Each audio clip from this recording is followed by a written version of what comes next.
आवश्यकता आहे की या संदर्भात ज्या लोकांनी अतिक्रमण केलेलं आहे ते काढण्याकरता आणि हा रस्ता मोजण्याची गरज आहे.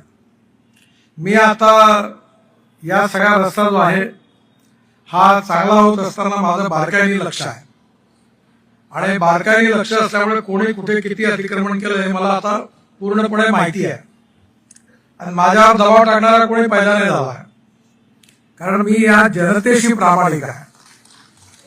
ही आपल्या सगळ्यांना चांगली सुविधा प्राप्त झाली पाहिजे. आया बहिणी सुरक्षितपणे फुटपाथवरून चालू शकल्या पाहिजे. ऍक्सिडेंट होता कामा नये. आपल्या जीवाची रक्षा झाली पाहिजे. या दृष्टिकोनातून हे दोन्ही आदर्श रस्ते करण्याकरता महानगरपालिकेने सहकार्य करावं अशी माझी कमिशनर साहेबांना विनंती आहे.